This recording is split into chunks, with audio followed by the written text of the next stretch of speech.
กระทรวงการเงินจัดกองประชุมฝึกอบรมการสร้างความเข้มแข็งเรียกงานคุ้มครองการเปลี่ยนแปลงและการประเมินความพร้อมเพื่อรองรับการจัดตั้งปฏิบัติระบบรวมศูนย์การคุ้มครองข้อมูลข่าวสารการเงินในวันที่25 พฤษภาคม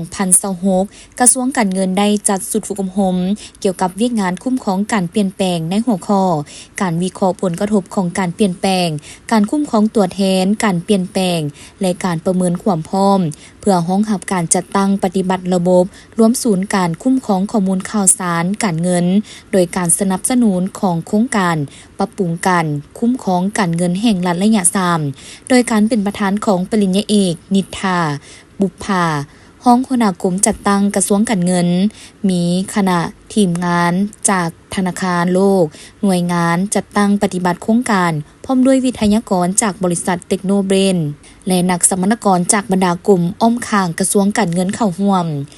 สุดฝึกอบรมครั้งนี้แม่นเกี่ยมพร้อมเพื่อดำเนินการปฏิรูปการคุ้มครองการเงินแห่งรัฐให้ทันสมัยโดยเฉพาะระบบรวมศูนย์การคุ้มครองข้อมูลข่าวสารการเงินเพื่อให้คะแนนการเงินเก็บกำข้อมูลที่ละเอียดโปร่งใสครบถ้วนตามมาตรฐานสากลสามารถเทียบกันได้และรับใช้ในการวิเคราะห์ฐานะการเงินของภาครัฐสำหรับการกำหนดนโยบายการเงินและการแก้ไขปัญหาการเงินที่สอดคล้องกับสภาวะตัวจริงมีความยุติธรรมและสามารถตอบสนองได้ทิศทางนโยบายรวมของรัฐบาลที่ได้กำหนดไว้ในแผนพัฒนาเศรษฐกิจสังคมแห่งชาติเป็นแต่ละระยะปัจจุบันคณะเชี่ยวชาญได้ค้นคว้าและศึกษาข้อมูลเพื่อพัฒนาแผนยุทธศาสตร์เวียกงานคุ้มครองการเปลี่ยนแปลงและสร้างแผนการฝึกอบรมเพื่อสร้างความเข้าใจและสร้างความเข้มแข็งเวียกงานคุ้มครองการเปลี่ยนแปลงและการเก็บความพร้อมในการจัดตั้งปฏิบัติระบบรวมศูนย์การคุ้มครองข้อมูลข่าวสารการเงินเห็นให้เวียกงานดังกล่าวสอดคล้องและเชื่อมโยงเข้าสู่ระบบรวมศูนย์การคุ้มครองข้อมูลข่าวสารการเงินให้สำเร็จตามเป้าหมายและแผนที่กำหนดไว้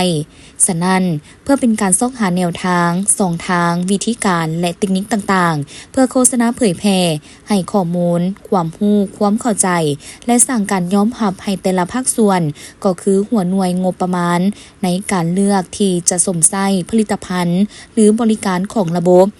สุดฝึกอบรมในครั้งนี้จะได้ฝึกและแลกเปลี่ยนเกี่ยวกับ18โมดูลในนั้นนักสมนกรจะได้แลกเปลี่ยนความคิดเห็นร่วมกันและเฮ็ดกิจกรรมที่ติดพันกับบรรดาหัวข้อเส้นการวิเคราะห์ผลกระทบของการเปลี่ยนแปลงการฝึกซ้อมจัดหมวดภาคส่วนเกี่ยวข้องการวิเคราะห์ผลกระทบตามขบวนการการคาดคะเนและแก้ไขความกังวลการแนะนำเครือข่ายตัวแทนการเปลี่ยนแปลงทักษะการสนับสนุนเพื่อนร่วมงานการสร้างแผนการดำเนินงานในท้องถิ่นและบรรดาทักษะที่เกี่ยวข้อง